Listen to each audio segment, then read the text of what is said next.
22 స్త్రీలలో నీవు ఆశీర్వదింపబడినవు, నీ గర్భఫలం ఆశీర్వదింపబడి.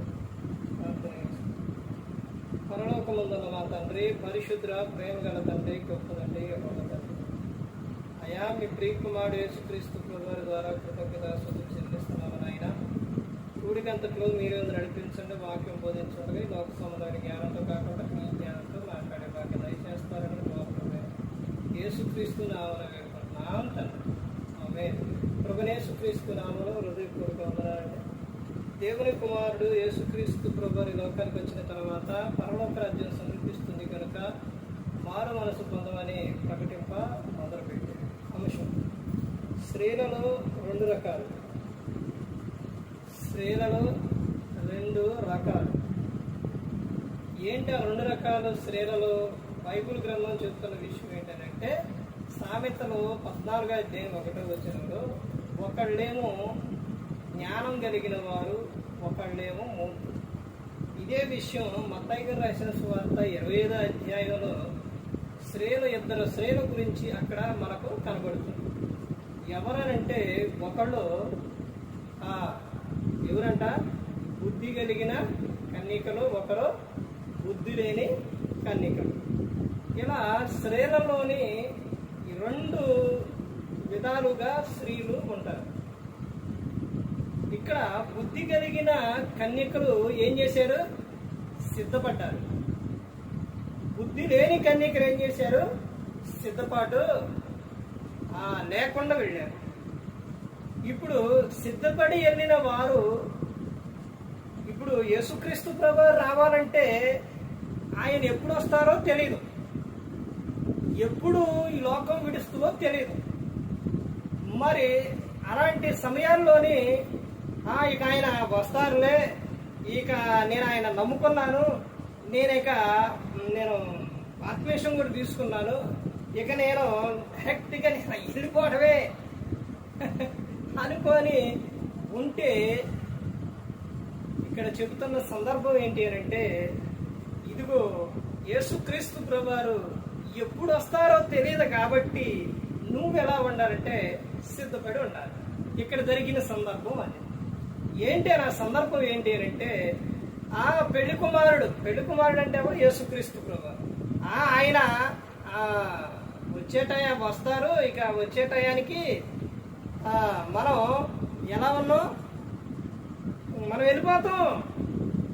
ఆయన వచ్చే టయానికి అడిగి వెళ్ళిపోతాం, పరలోకం వెళ్ళిపోతాం, ఆయనతో పాటు వెళ్ళిపోతాం అని అనుకునే వాళ్ళు ఉన్నారు. కానీ ఆయన ఎప్పుడు వస్తారో తెలియదు కాబట్టి సిద్ధంగా ఉండాలి అనే విధానం అనేది లేదు.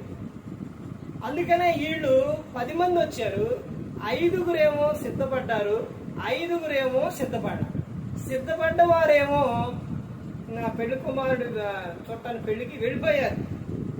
వీళ్ళు మాత్రం సిద్ధపడి లేని కన్యకలు మాత్రం చూద్దాంలే, వస్తారా, ఎప్పుడు వస్తారా చూద్దాంలే అని సిద్ధపడి లేకుండా ఉన్న వాళ్ళు ఏమో ఏమైపోయారు? ఆగిపోయారు. అందుకని ఇక్కడ ఏమని చెబుతున్నారని అంటే, ఇక్కడ ఒకటి బుద్ధి కలిగి ఉండాలి, తర్వాత రెండో విషయం ఏంటంటే బుద్ధి లేకుండా ఉండకూడదు. ఒకటి జ్ఞానం కలిగి ఉండాలి, రెండోది మూర్ఖంగా ఉండకూడదు. ఇప్పుడు రెండో సందర్భం ఏంటి అంటే, జ్ఞానవంతురాలు. ఒకటి జ్ఞానవంతురాలు తన ఇల్లు కట్టును, 3 రాళ్ళు తన చేతులతో తన ఇల్లే ఓడబెరుకుతుంది. ఇక్కడ 2 సందర్భాలుగా మనకు స్త్రీలలో కనబడుతుంది. స్త్రీకండి దేవుడు చాలా గౌరవించేవాడు, చాలా మర్యాదగా చక్కగా పిలిచేవాడు దేవుడు. కానీ ఆ గౌరవ మర్యాదలు స్త్రీ పోగొట్టుకున్నాడు. ఎలాగనంటే, దేవుడు చెప్పిన విధానంలో స్త్రీ నడవట్ల. బైబిల్ గ్రంథంలో ఎన్నో విషయాలు చెప్పారు, ఎన్నో సందర్భాల్లో చెప్పారు. అబ్రహాము గారిని భార్య ఏమని పిలిచింది? నా యజమానుడా అని పిలిచింది. ఇప్పుడు ఏమని పిలుస్తున్నారు? పేరు పెట్టి పిలుస్తారు, లేకపోతే ఇంకా భయంకరంగా పిలిచేవాళ్ళు కూడా ఉన్నారు. ఇప్పుడు 2 రకాల స్త్రీలు ఎవరనంటే, ఒకటి బుద్ధి కలిగిన వారు, 2 బుద్ధి లేని వారు. ఒకటి జ్ఞానం కలిగిన వారు, 2 జ్ఞానం లేనివారు. ఒకటి కుటుంబాన్ని కట్టేవారు, 2 కుటుంబాన్ని కూల్చుకునేవారు. ఏమండి? స్త్రీ విషయాల్లో బైబిల్ గ్రంథం చెప్తున్న విషయం, ఎంతో ఓర్పు సహనంతో భర్తలను కాపాడుకున్న స్త్రీలు ఉన్నారు, కానీ గయాళితనముతోని కోపంతోని ఉన్న స్త్రీ ఒక జీవితం ఎప్పటికైనా పతనమేనండి. అది ఎప్పటికైనా పతనమే. పురుషుని జీవితం ఎప్పుడైనా చూడండి, పురుషుడు తెలుసుకొని పశ్చాత్తాపడతారేమో కానీ స్త్రీ ఎక్కడా కూడా పశ్చాత్తాపడ్డట్టు ఉండదు అసలు. ఎందుకనంటే స్త్రీ యొక్క తత్వం ఏంటంటే, స్త్రీ తాను ఏదైతే అనుకునిద్దో దాని మీదే కూర్చుంది. ఆ విషయాన్ని విడిచిపెట్టదు స్త్రీ. చూడండి, హెజ్బేలు బైబిల్ గ్రంథంలో ఆమె చూడండి, మొత్తం నేనే చేసేది, నువ్వు పక్కన కూర్చో. ఎవరిని? భర్తని. ఆమె ఒక్క విధానం, ఆమె చేసిన ఒక పనికి తాను జీవితం ఎంత భయంకరంగా అంటే కుక్కలు వచ్చి తమ రక్తాన్ని నాగింది. చూశారండి, గర్వంతో ఉన్న స్త్రీ జీవితం అంతేనండి. తర్వాత ఇంకా ఎవరు కనబడతారనంటే మేకాలు. తమ భర్తకు ఎదురు తిరిగిన ఆమె జీవితం, ఆమె ఉన్నంత కాలం పిల్లలు లేరు.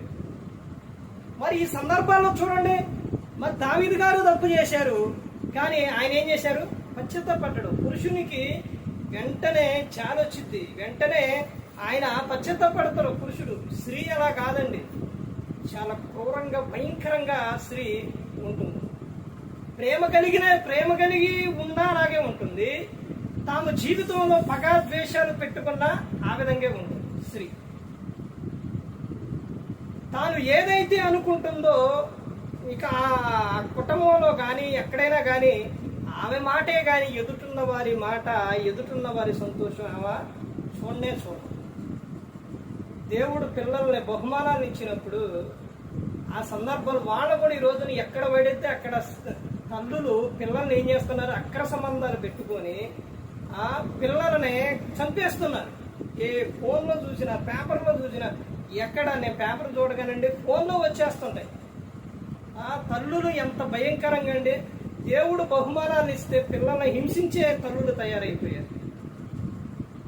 ఇట్లా ప్రతి ఒక్కటి కూడా కుటుంబంలో స్త్రీలు రెండు రకాలుగా ఉంటున్నారు. జ్ఞానం కలిగిన స్త్రీలు ఉన్నారు, మూర్ఖమైన జ్ఞానం లేని స్త్రీలు కూడా. గుణవతి అయిన భార్య కలిగి ఆ లక్షణాలు నువ్వు ఎంతన్నా చెప్పు, ఎన్నన్నా చెప్పు, స్త్రీ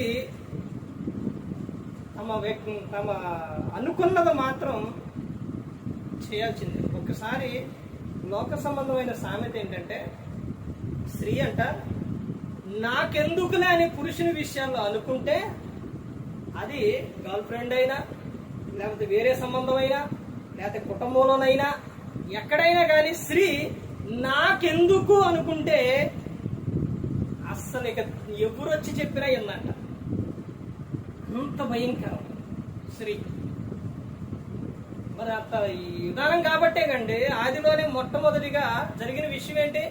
ఆదాము దగ్గరికి సాతాను వెళ్తే ఆదాము వినలేదు, దేవుని మాట ప్రకారం నిలిచిపోయిండు. కానీ అవ్వమ్మ ఏం చేసింది?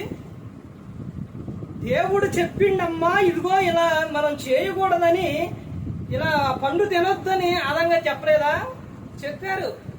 చెప్పినప్పటికీ కూడా ఆ దేవుని మాట వినేదేంటి? ఎందుకు వినాలి? చూడండి ఎంత మూర్ఖంగా, ఎంత గర్వంగా సాతాను మాట విని ఆమె చేసిన విధానం ఏంటి? పండు తిని మళ్ళీ తీసుకుపోయి ఆయనకి ఇచ్చి, ఒకవేళ తినకపోతే గొడవ, తినకపోతే ఇక అసలు మామూలుగా ఉండదే. చూడండి ఎంత టార్చర్ అని అంటే, స్త్రీ ప్రేమ చూపించిన అలాగే ఉంటుంది, స్త్రీ ద్వేషం పెట్టుకున్నా అలాగే ఉంటుంది. అందుకనే కయ్యాడి అయిన భార్య ఉండచాట ఉండటం కంటే మిద్ది మీద ఒక మూల ఉండటం మేలు అని చెప్పారు. తట్టుకోలేరండి పురుషుడు, ఎవరైనప్పటికీ ఎవరూ తట్టుకోలేరు. అందుకని ఈ రోజున చాలా మంది నాకు ఏదన్నా ఒక సందేహం వచ్చింది అని అంటే ఆ దేవుడు వెంటనే దాన్ని చేస్తాడు. నేను చాలా సార్లు చెప్పారు, ఎందుకు వీళ్ళు పురుషులు ఎందుకు రావట్లేదు ప్రార్థనకేనంటే వీళ్ళ ప్రవర్తన సరిగా లేక ముసుగులు వేసుకుంటారు, తాగరే దేవుడు అంటారు, అయ్యగారు అంటారు, అన్ని అంటారు, వందనాలు చెబుతారు, అన్నీ చేస్తారు. నీ ప్రవర్తన ఏంటో, నువ్వేంటో, నీ గురించి ఏంటో నీ భర్త చెప్పాలి. అర్థమవుతుందండి? భర్త ప్రార్థనకు రావట్లేదు అని అంటే నీకు ఎక్కడో నువ్వెక్కడో ఆయన్నే ఏం పెడుతున్నావు, బాధ పెడుతున్నావు. అందుకనే బయట మందుకి అమ్మాయిలకి అన్నిటికీ అలవాటు అయిపోయింది. అందుకనే మందిరానికి రావట్లేదు. నువ్వు అలా కలిగి ఉంటే, నువ్వు అలాంటి జీవితం కలిగి ఉంటే ఎలా వస్తారో నువ్వైనా నువ్వెలా పిలుస్తూ వాళ్ళనే? నువ్వేమో అసలు ఇంటిలో ఒక్క నిమిషం పండేవాళ్ళనే, మరి ఇంకా నువ్వు ఎలా నీ భర్తను పిలుస్తూ ప్రార్థనకు రమ్మని? సేవకుడేమో అమ్మ ప్రార్థనకు రమ్మనండి, మీ ఆయన ప్రార్థనకు మీ బెదుమాలు రమ్మనని ఆయన నోరే ముట్టుకున్నా నువ్వు చెప్పవు. ఎందుకనంటే నీ ప్రవర్తన సరిగా లేదు. నువ్వు గుణవతి అయిన భార్య అయితే బైబిల్ గ్రంథం ఏం చెబుతుంది? నీ భర్తకు వాక్యం ప్రార్థన తెలియకపోతే నీ పవిత్ర ప్రవర్తనను చూసి రాబట్టబడవచ్చు అని. ఏది నీ ప్రవర్తన సరిగా ఉంటే నీ భర్త వస్తారు. నీ ప్రవర్తన సరిగా లేదు కాబట్టి రావట్లేదు. ఈ రోజున దేవుని సేవ చేసేవాళ్ళకు కూడా సేవ ఎందుకు అనే విధానంగా వెళ్ళి అసలు ఎందుకులే అనే విధానంగా తీసుకెళ్ళిపోతున్నారు ఎక్కడ చూసినా కానీ ఎక్కువగా. అందుకనే బైబిల్ గ్రంథం చెబుతున్న 2 విధాలుగా స్త్రీలు ఉన్నారు. మరి నువ్వే రకము ఒక్కసారి నువ్వు పరీక్షించు. ఏ ఒక్కరు కూడా నశించి నరకానికి వెళ్ళిపోకూడదని యేసుక్రీస్తు ప్రభువు ఈ లోకానికి వచ్చి మనందరి కోసం శిలువలో తన ప్రాణాన్ని పెట్టి ఉన్నాడు. మరి ఈ విధంగా నిలబెట్టి మాట్లాడించిన తండ్రి దేవునికి కృతజ్ఞతాస్తుతులు చెల్లిస్తూ, ఇంతవరకు శ్రద్ధగా ఉన్న మీకు ప్రభు పేరున హృదయపూర్వక వందనాలు చెల్లిస్తూ ఈ మాటలు ముగిస్తున్న అందరికీ వందనాలు.